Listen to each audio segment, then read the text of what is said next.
Meron nga nagsabi kay Josh, yung si Josh Mojica. Pag hindi mo alam paano magmamanage ng pera, kahit ilang milyon pa yan, mabilis yan mauubos. Yumaman siya kasi ganyan siya magsalita. Diba? Kasi ganyan yung mentality niya. Very timely yung yung napanood ko kanina. Napanood ko kanina si Catriona Gray.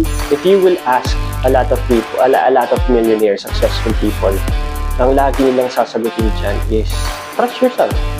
Paano mo i-manage, paano mo ito-turn into positive yung mga masasamang nangyari sa'yo. Dalawa lang siya lagi. Mananatili siyang trauma or magiging lesson siya or, diba, para maiwasan siya ulit. Ganun.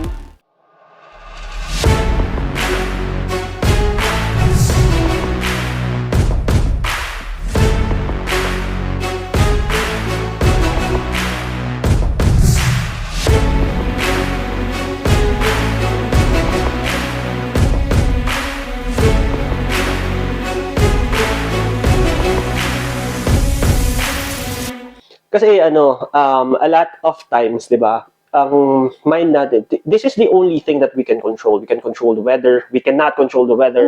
We cannot control our health. Pero ang akala ng marami is hindi siya nakokontrol na may mga sitwasyon na hindi no. Tingnan mo. Ask any millionaire, how did you become a millionaire? Belief, lagi mindset ang palagi nilang mindset sinasabi. Laging unang lalabas Magsisimula palagi sa mindset kasi yung mindset mo, that will attract the universe, di ba? Yung kung ano yung gusto mo, if you think of that. Meron nga nagsabi kay Josh, yung si Josh Mojica, may nag-comment doon na sabi, yumaman ka lang, ganyan ka na magsalita. Sabi ko, mali. Yumaman siya kasi ganyan siya magsalita. Di ba? Kasi ganyan yung mentality niya. Maraming hindi naniniwala, maraming hindi aware dun sa ganung klase. First is change your mind. Change your mind first. Kasi, eto, tatanungin kita, bigyan kita ng 20 million ngayon, anong gagawin mo? Siyempre, Ano? wala pa akong alam na Anong gagawin mo? Kung ako tatanungin mo, 20 invest. million. Invest saan? Pero, yun nga, di ba? Lupa or something. Kapag kayo, lupa. Pag hindi, sige na, nagigets ko na.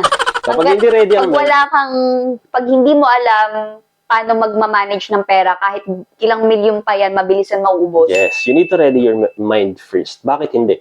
Diba? Bakit uunahin mo yung pera kaysa sa mentality mo? Dapat uunahin mo muna yung plano. And yung plano, dito yung magmumula.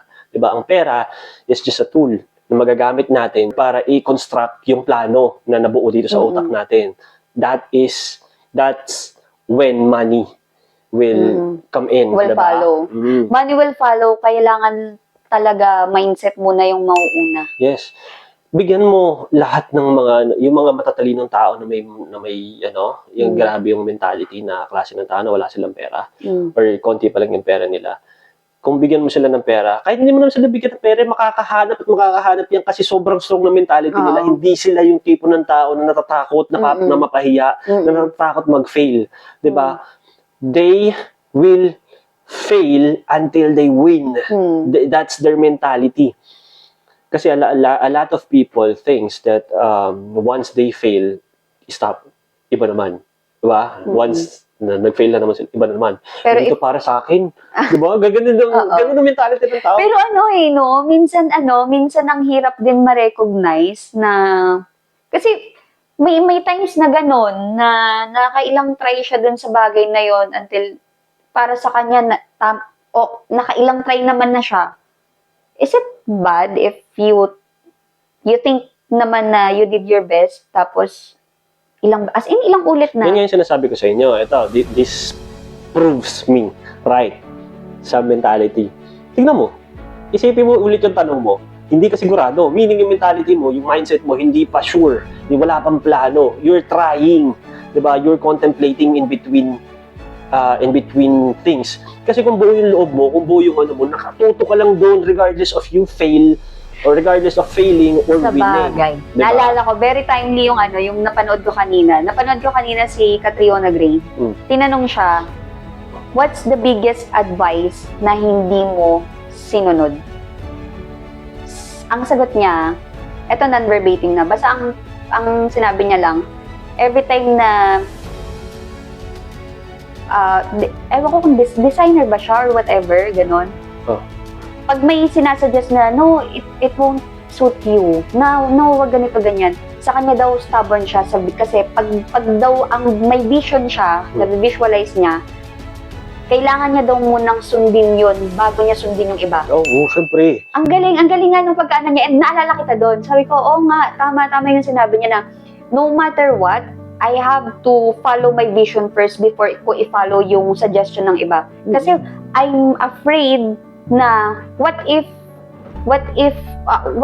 could have be the outcome, 'di ba? Parang anong pwedeng maging outcome if tinry ko 'yon? Paano kung mas okay pala? Ganun. Yun yung sagot niya. So, ako firm siya dun sa sagot niya na stubborn siya pagdating dun. Kailangan vision niya lagi. Which is totoo, sobrang powerful ng message niya. Ang galing. If you will ask a lot of people, a lot of millionaires, successful people, ang lagi nilang sasagutin dyan is trust yourself. Diba? Believe in yourself. Diba? Bet on you.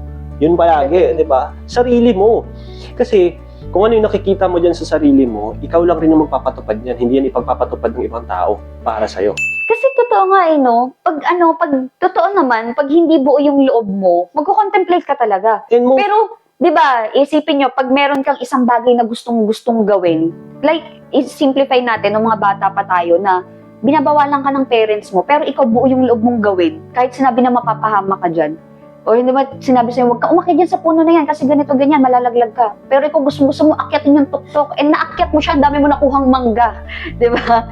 So, ganun, imaginein mo, nagigets ko na yung sinasabi mo, na kapag buo yung loob mo, hindi mo maiisip na merong makakapigil or makakasira. Kasi parang, pag buo yung loob mo, andun yung feeling na parang sobrang certain ka na ito yung magiging outcome versus dun sa pagkalahati lang yung confidence mo na nagsistep back ka lagi. The greatest enemy of plan A is plan B. Ayun, yan. Walang nagsasucceed sa unang subok. Kahit ikaw pa yung pinakamagaling na tao, kahit ikaw pa yung presidente, kung may gusto kang itry na bago, you will fail first before you will be familiar dun sa na yun. And then, yun pa lang yun. Process pa lang yun. Magiging familiar ka pa lang, gagaling ka pa lang, magiging better ka pa lang, and then you will succeed.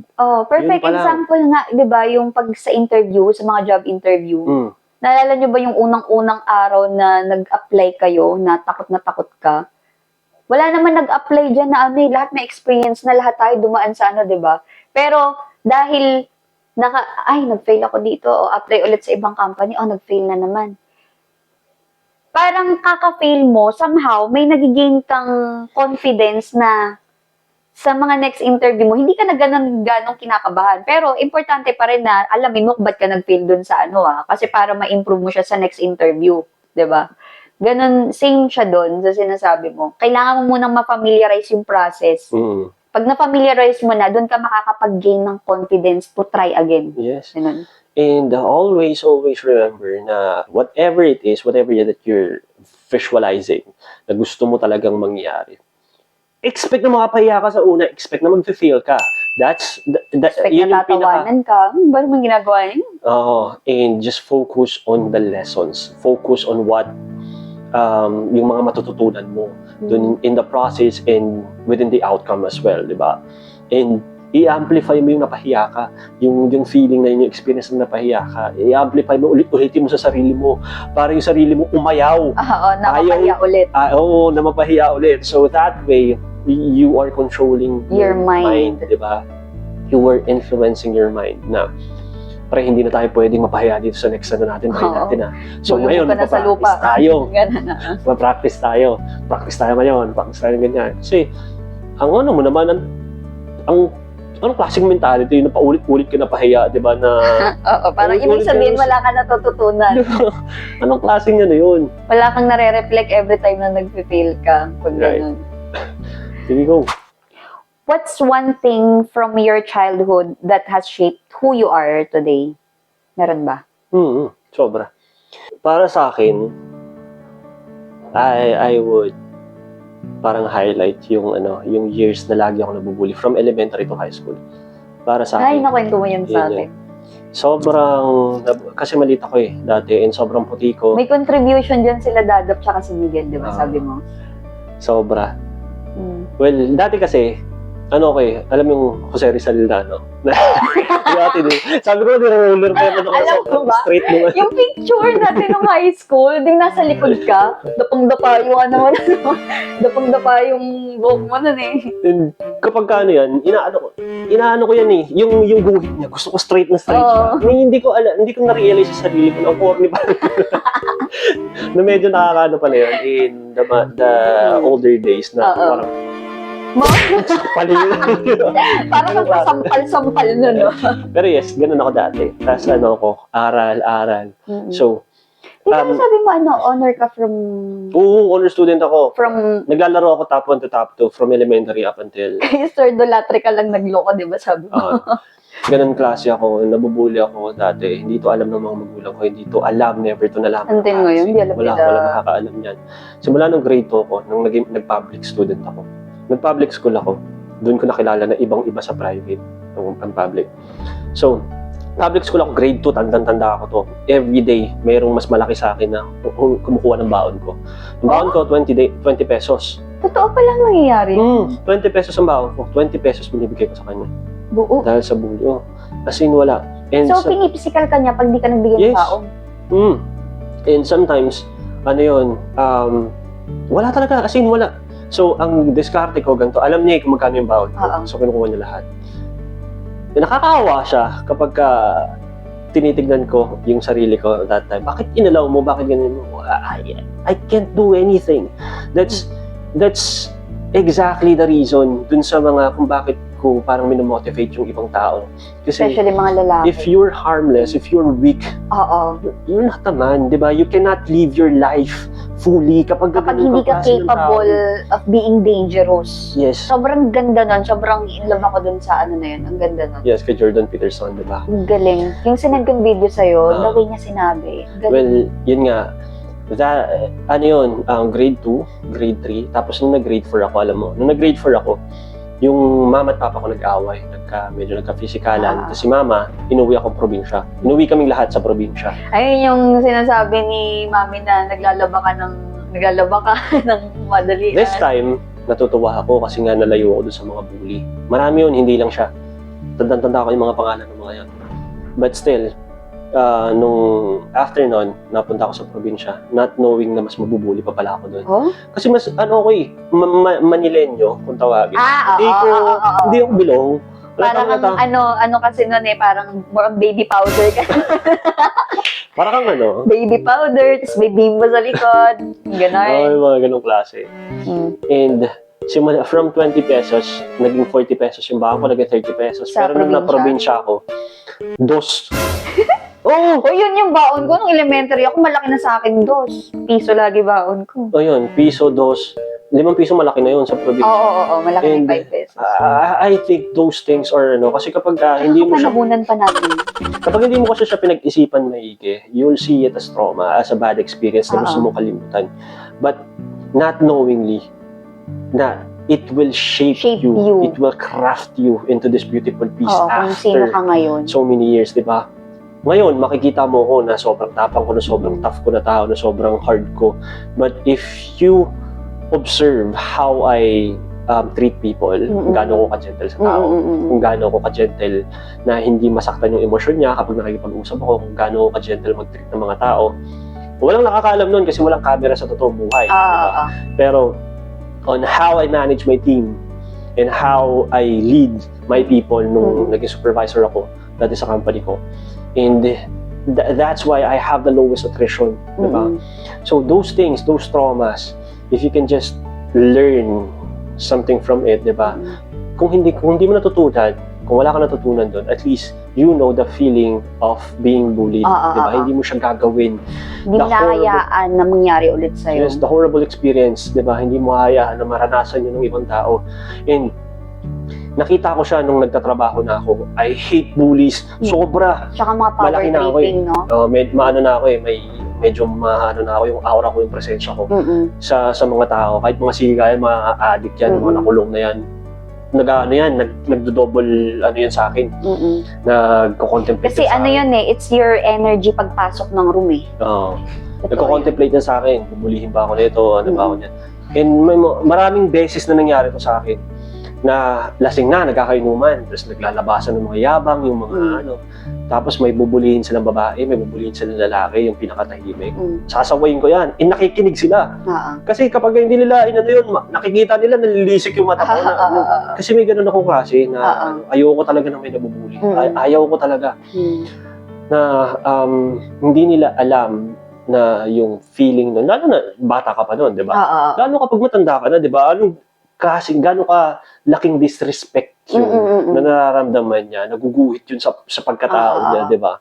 Na hindi nila naiisip yung akala nila, pinagtitripan lang nila to, akala nila na nagkakatuwaan lang sila, pero hindi nila alam kung guguhit yun sa pagkatao nung ginagawa nila nun, di ba? And that is, I think, that is the advantage of the traumas, the bad experiences na naranasan ko dati. As long as clear din talaga sa mind mo na ayun nga, depende, babalik tayo lagi dun sa it's all in your mind. 'Di ba? Kung paano siya ito-turn, paano mo i-manage, paano mo ito-turn into positive yung mga masasamang nangyari sa'yo. Dalawa lang siya lagi. Mananatili siyang trauma or magiging lesson siya or 'di ba para maiwasan siya ulit. Ganun. Yes. Ganda. May times ka na nangyari, si Peggy, yung best friend ko, yung tinuring kong best friend dati. I don't know if she's watching, pero kung nanonood siya. That time, merong nagano kami na may team building, tapos taga Cavite kasi siya. Taga Las Piñas siya, malapit siya. Cavite yung Nakita mo na ba sa kanya? Hindi ko alam. Tapos may pinapunta ko siya. Hindi ko alam na pupunta naman siya. Hindi ko alam na may isang doon na nanligaw sa kanya dati. Pakalasing. Tapos nung lasing na, parang akala niya ata may something sa amin ni Peggy. Selos. Parang ganun. Tapos nung lasing na siya, niya, nagkukwentuhan kasi kami ni Peggy sa kwarto. May kwarto doon. Siyempre matagal kami din nakita. Kami usap-usap. And we're very, very close. Tapos yung lalaki niyo, kinato kami. Nanggugulo na siya. Nanggugulo na siya sa... Tapos lasing pa. Nung sabi ko nga sa'yo, I hate bullying. Nag-iiba, nagsiswitch yung ko. Parang may ibang persona bigla na parang kayang bumugbog ng parang out of your normal character, ito yung may biglang But still, when I became a Christian, dun ko nakita na parang may ibang persona yung galit ko. Na kwento pero sa akin. nandito pa rin ako. Nandito pa rin yung higher nakikita ko pa rin, controlled ko pa rin siya. Kung gusto kong agawin yung control, kaya ko. Parang may camera dito na nakikita mo yung situation. Pero yes, the aura kasi nung galit ka, di ba yung nakakatakot to medyo gano'n, yung kakabahan siya. Sometimes I would let my anger take over. Kasi nga may pinuproduce siya na nakakatakot na aura. And kailangan mo yung nakakatakot na aura na yun for the situation to settle. Diba? To address the situation. So, ganun yung ginawa ko. That time, hinayaan ko na sinuway ko. Yung tahimik siya. Tumahimik siya. Tumublob siya sa pool. Tapos, sabi ko, isa pa. Yun lang yung word na sinabi ko. Ang dami niya na sinasabi. Yun lang yung word na sinabi ko. Umalis siya, tapos ko dito sa taong to, nire-respeto ko tong taong to, medyo, I'm intimidated nga dito sa taong to kasi siga siya, medyo siga siya, may tato, na talagang, siya, pero that time, yun lang hindi sinabi mo siya naisip, kasi galit ka. Hindi ko talaga siya sasantuin, na gano'n. So, that is, one of the para sa akin, lessons na turn ko, yung bad experience ko dati. And same as heartbreak, same as di ba? Hindi mo, for example, naloko ka, hindi mo gagawin yun sa tao. Di ba? Na nakakarelasyon mo. Bakit? Kasi na-experience mo yun . Yung iba kasi gano'n nangyayari. Kung ano yung nila, naranasan nilang pain, isi-spread nila next time. Parang ipaparanas nila sa iba. Nagiging rebellious sila. That's wrong. Di ba? Tsaka, ito din, madagdag ko pala, yung dun sa kapag galit ka, alam mo yung dun sa apartment namin malapit sa office, di ba? Sa likod nun, doon lagi, marami dun mga kargador na dumadaan dun. Pag nung umaga na papasok na, umaga ba yun? Hindi, hapon. Tanghaling tapat na yun. Naglalakad ako, papasok ako ng office. Makipot lang kasi yung daan dun pagka may mga truck na nakahilera. Then dito ako sa gilid. may nakasalubong ako na kargador na may bit-bit, ang tawag doon? Yung troller ba yun? Ay, basta, Kariton. ha? Kariton. Hindi kariton. Yung bakal na tas may mga naka-stack na box. Hindi ko alam. Sa likod. Wala tayong pakilap. Basta yun. Ganon. Ganon. Technically, may hawak yung dalawang kamay niya nasa likod. Kasi may bagay siya sa likod eh. Malayo pa lang ako. Nakapang-office ako, nakaslacks ako, naka-turtleneck, diba? Kagalang-galang. Tapos, nung malayo pa lang, nakatingin na siya ng ano, hindi ko na pinapansin kasi normal naman sa daan yung makakatcall ka, diba? Tapos, sumitsit pa siya. Alam mo yung harap-harapan na talaga, sumitsit siya. Tapos, eto na, di ba dahil makikot yung daan, may truck kasi dito, traffic. Pagdaan niya dito, yung siko niya, alam kong hindi pwede niyang sabihin sa akin na hindi niya sinasadya. Sinadya niya and sumagi siya sa side boob ko. Nung pagsaging ganon, alam mo yung nag-switch sa akin, hindi ko na naisip na lalaki yung kaharap ko, na hindi ako natakot na baka gantihan ako. Sinapak ko siya, yung sapak ko dito sa batok, ang lutong. Tapos pagtingin ko sa kanya, namula siya, yung parang gusto niya akong balikan, ay ano. Tapos parang nastutter siya ng mga ilang seconds, sabi niya, inaano ka ba? May ganun. Sabi ko, inaano? Sabi ko, nakipagsigawan na rin ako. Siguro nung time na hindi ko na rin inisip na lalaki. Kasi nga parang unang reaction ko is, nabastos ako eh. Tapos feeling ko, alam mo yung nag-iinit yung mukha ko, feeling ko ampul ako na rin. Tapos yung driver dito, sa likod ng truck, sabi niya, pre, wag mong lalabanan yan. Babae yan. Sabi nga doon. Sabi niya, nagbibinta ka, sabi niya, dumadaan mo, may hawak ako, di ba? Sabi nga doon. May hawak ka, pero yung siko mo, sinanggi mo. Sabi kong gano'n. Tapos siya, pulang-pula siya. Tapos nung ang lakas talaga, dapat talaga sa mukha yun. Dahil nga naglalakad siya, diba? Tapos may bit-bit siya. Tumama siya sa batok na. Sa pool talaga ang lutong. Tapos nung pagdating ko sa office, nung nasa baba ako sa may elevator, doon ko na-realize, sabi ko, paano kung sinapak ako nun? Paano kung sinapak ako nun? Tapos pinento ko siya kay mama. Si mama yung nag-alala. Sabi niya, next time, wag mo na lang anuhin. Kasi lalaki yun, paano kung sinapakan ng ganito, ganun. Pero yun nga, nakarelate ako sa'yo dun sa part na pag galit ka, pag nag-switch ka sa hindi mo na naiisip kung sino yung kaharap mo, na baka mapahama ka or ganun. Yun lang yung naalala ko din. Na ganun. Initial reaction. Yung initial reaction mo, na hindi mo naisipin kung sino yung nasa harap mo. There are situations like that the disrespect is so big that your initial reaction is to hurt that someone. Tsaka Totoo yun, normal yun. Nanginginig yung baba ko nun. Alam mo yung naghalo-halo yung galit na, kasi ba nakwento ko na sa'yo dati na may experience ako na mga abuse Kaya naghalo-halo yung pag akyat ko, tinatanong ako ni ano nangyari kasi ang lamig. Nanginginig talaga yung kamay ko. Grabe. Kaya pag disrespect, sobra yung magiging reaction mo rin talaga, initial reaction. Saka ako naman magtatanong. Since single ka naman, diba? How can a guy impress you?